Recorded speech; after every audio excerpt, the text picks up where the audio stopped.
Атым Мирбек Маматкасым уулу, 44 жаштамын, Англияга барып келдим. Миграция бул корко турган нерсе эмес экен. Биз барып жөн эле иштеп, акча таап, кайра келип, ал акчага машина алып, же той кылып, же ипотекага төлөп коюп, ушинтип эле кала бербестен, биз миграциядан пайдалуу нерселерди үйрөнүп келишибиз керек экен. Биз өнүккөн өлкөлөргө, өнүгүп бара жаткан Европа өлкөлөрүнө барганда, алардын жашоо стилин көрөбүз да. Бир эле жөнөкөй мисал айтайын, бизде мына новостройкаларга карасаңыздар, заборду кандай курушат?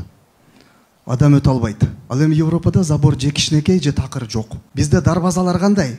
Тит кнопочный, азыр даже видеокамера. Аларда дарбаза жок, камера жок. Адамдар бири-бирине ишенет экен, бири-биринен коркпойт экен. Мына ошол нерсени биз үйрөнсөк болбойбу? Дарбазага, заборго кеткен акчаны биз саякатка жумшасак болбойт беле? Забор менен дарбазага кеткен акчага Мальдив аралдарына барып келсе болот да, жөн эле, керек болсо. Жок, ошону кылбайт экенбиз да. Биз аябай чоң той өткөрөт экенбиз. Мен Англияда бир тойду көрдүм, 50 адам эле катышат экен алар. А биз эмне кылабыз? 3 бээни союп, 10 койду курмандыкка чалып туруп, 600 адамды чакырып, анан бийлеп, экиден чоң пакет көтөрүп кетебиз. Керекпи ошол? Тынбаган эле кайра айланып аткан карусель болуп атпайбы? Той өткөрөбүз, чыгым кылабыз, кийинкисине дагы барабыз. Биз ошо Европадан үйрөнүп, биз деле чакан кылып өткөрсөк болбойт беле? Ошондо биз Варшавага жумушчу катары эмес, биз турист катары барсак болот эле го. Биз ошол нерселерди үйрөнүшүбүз керек экен, жашоо образын.